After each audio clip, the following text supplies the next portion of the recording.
privilege is uniquely American, right? This word privilege, this concept, it's inescapable in America because it is so consequential to how and why your life turns out the way it does. That's not to say that some people don't overcome being distinctly disadvantaged, right? But the majority of those in vaunted positions in our society started life on third base. You think about people like Gates, Musk, Zuckerberg. All of them came from money. All of them came from supportive families and are, unsurprisingly, white men. Conversely, if you are poor for just 1 year, you stand a coin flip's chance at escaping. A study at UC Davis found that the exit rate after 1 year in poverty is only 56%. And if you're poor for 7 or more years, your chances of escape drop to 13%.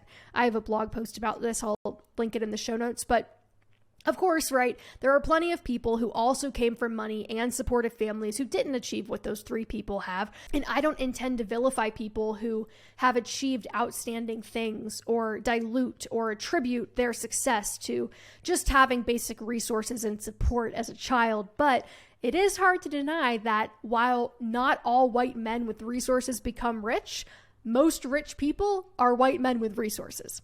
Having access to basic goods like quality childcare, healthcare, and education, food, shelter, that enables somebody to ascend Maslow's hierarchy of needs long enough for their hard work to begin accruing into something impressive.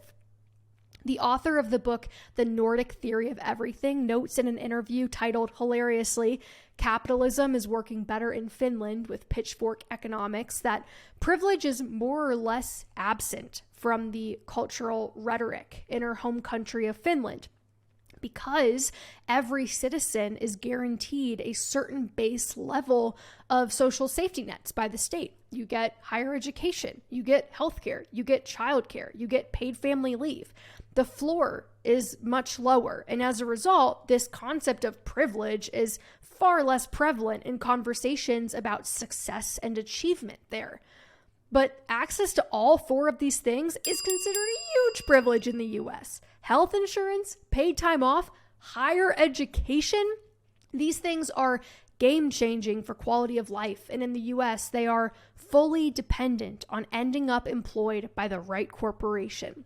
And the spoils are not divided evenly. So for example, as of 2020, roughly 75% of white Americans had private health insurance compared to only 50% of Hispanic Americans and roughly 55% of Black Americans. But we have discussed these things before at length. Hell, I even made a podcast episode about my theory that the small faction of young Americans who are obsessed with financial independence is born from a fundamental unmet need for security and safety in the US. Cue Adele, hello, it's me. Hello, it's me.